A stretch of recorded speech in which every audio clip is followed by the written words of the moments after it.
something the unsub would have expected me to see. Something I was supposed to find, something that was supposed to hold meaning for me. Slowly, I turned around, taking in the 360 view once more. I looked under the sink. I ran my fingers gingerly along the edges of the broken mirror. Nothing. Methodically, I raked my eyes over the graffiti on the walls. Initials and hearts, curse words and slurs, doodles, song lyrics. There! A single line of text caught my eye.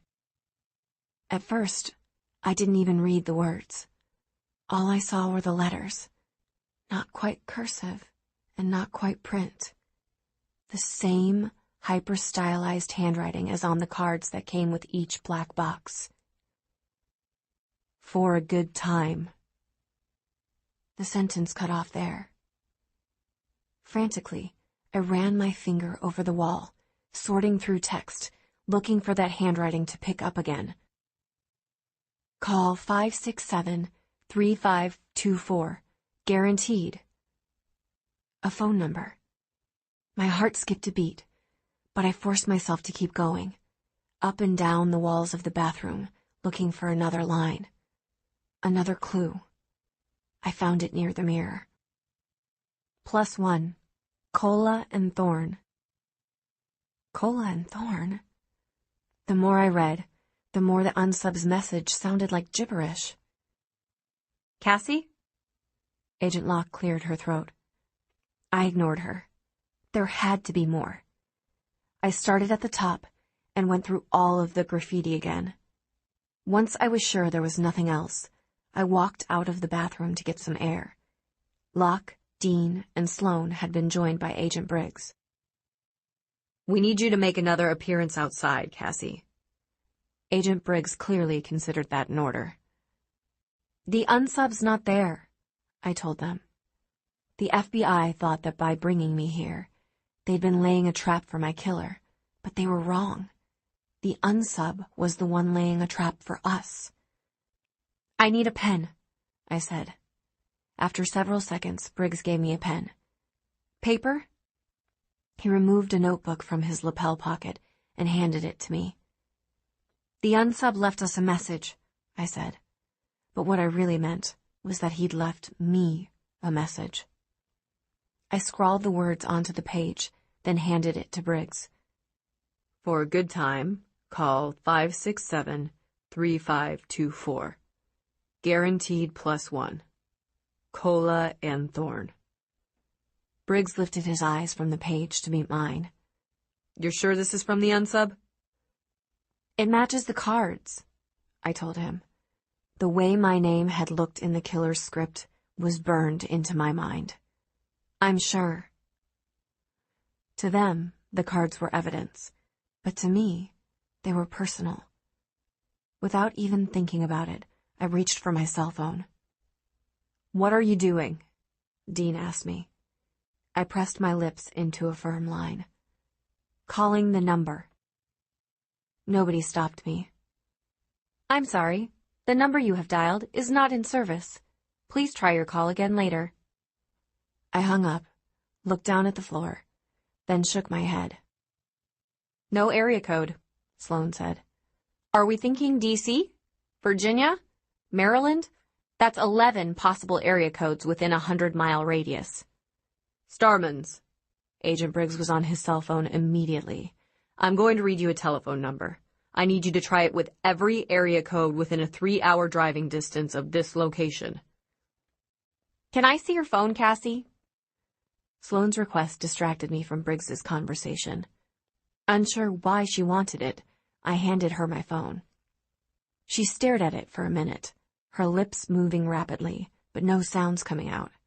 Finally, she looked up. It's not a phone number, or at least, not one you're supposed to call. I waited for an explanation. She obliged. 567-3524.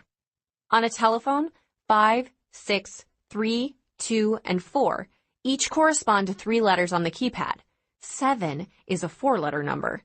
P, Q, R, and S. That's 2,916 possible 7-letter combinations for 567-3524. I wondered how long it would take Sloane to run through the 2,916 possible combinations. Lorelei. What? The sound of my mother's name was like a bucket of ice water thrown directly into my face. 567-3524 is the telephone number that corresponds to the word Lorelei. It also spells Luz Lag, Lop Flag, and Jose Jag. But the only 7-letter single-word possibility is Lorelei. I finished Sloane's sentence and translated the message with that meaning. For a good time, call Lorelei. Guaranteed +1. Cola and Thorn. +1, Dean read over my shoulder. You think the unsub is trying to tell us that we've got another victim on our hands? For a good time, call Lorelei. Now I had ironclad proof that this case had something to do with my mother's. That was why the unsub had wanted me to come here. He'd left me this message, complete with a guaranteed +1. Someone the unsub had already attacked? Someone he was planning on attacking? I wasn't sure. All I knew was that if I didn't solve this, if we didn't solve this, someone else was going to die. Genevieve Bridgerton, +1. How many people are you going to kill because of me? I asked silently. There was no answer, just the realization that everything was playing out exactly as the unsub had intended. Every discovery I'd made had been choreographed. I was playing a part. Unable to stop myself, I turned my attention to the last line of the message. Cola and Thorn. Symbolism? Dean asked me, following my thoughts exactly. Cola. Drinking. Thorn. Rose.